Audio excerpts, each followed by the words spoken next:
The deleted Joker scene actually fixes a questionable scene that was in The Batman, and it also gives subtle details to other scenes in the movie. And in this video, we will hear from Matt Reeves himself as to why he decided to cut this scene. Now, the biggest thing that the deleted Joker scene fixed in The Batman is the Joker tease at the end of the movie. The Riddler is in Arkham mourning the fact that Batman beat him, and Joker talks to him saying, "It's okay, you tried your best." And he even gives the Riddler a riddle to say that they are both friends. Now in the movie, we assume that Joker knows who the Riddler is through the news or word of mouth, but this deleted scene shows us that he knows who the Riddler is because Batman gives him the case files of his crimes and Joker psychoanalyzes him. So when Joker is speaking to the Riddler at the end of the movie, the Riddler doesn't know this. As far as he's concerned, he thinks he's making a friend with this stranger he's met for the first time, but the Joker actually has information about him and knows who he is. So in actuality, this isn't a fun little bonus interaction between villains. This is actually the beginning of the Joker manipulating the Riddler, and you wouldn't know this unless you watch this deleted scene, and it recontextualizes their first encounter in the movie.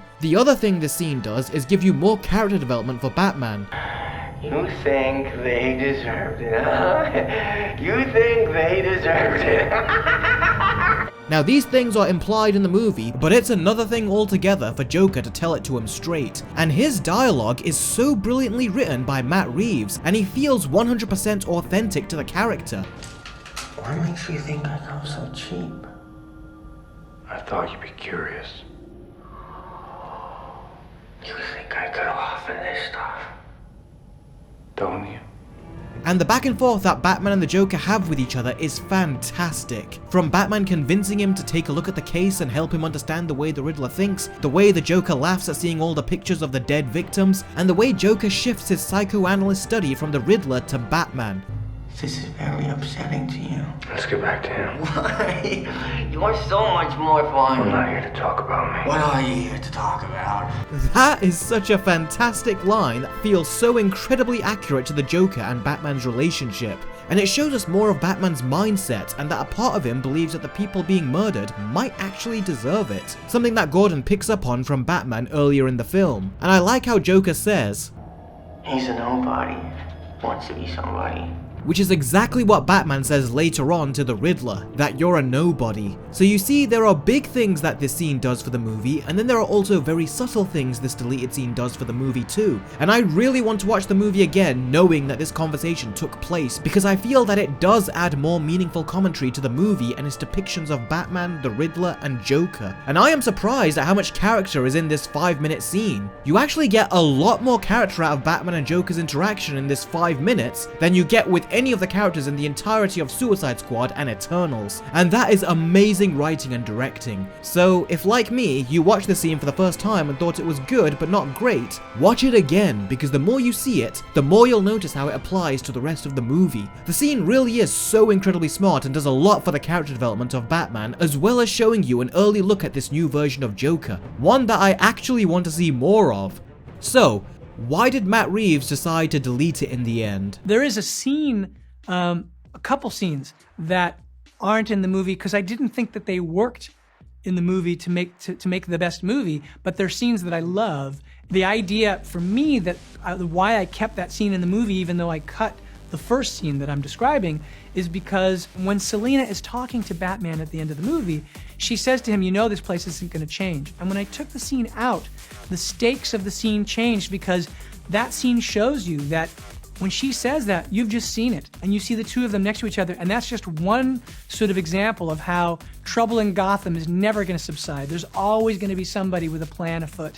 And so it changed the movie dramatically. So the scene is not meant to be there to say like, oh, here's an Easter egg, the next movie is X. Like, I don't know that the Joker would be in the next movie, but I can tell you that here's what you're seeing is an early days version of this character, and trouble, as always, is brewing in Gotham.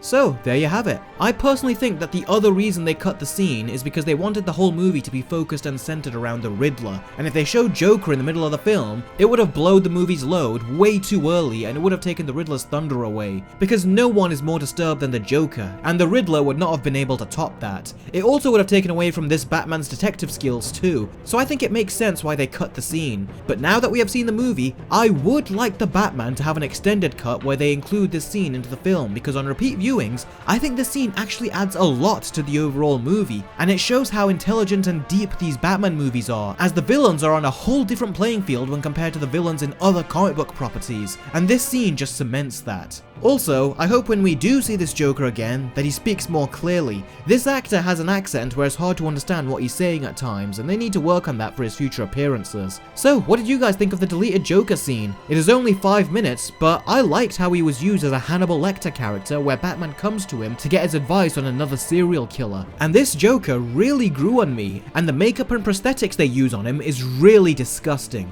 I mean, Matt Reeves has made Joker realistic in that he really looks like he has fallen into a vat of chemicals, and rather than coming out looking like Jack Nicholson, Jared Leto and Margot Robbie, he looks really damaged and gross. So comment below with your thoughts, and also stay tuned for both my Spider-Man No Way Home and the Batman Versus videos. Sorry they're taking so long, but I am making 2 three-way versus videos of them. Making 1 three-way versus video is hard enough, but I have never done 2 at the same time before. So please be patient, because as always, I am trying to make them as best as they can be and not rush them.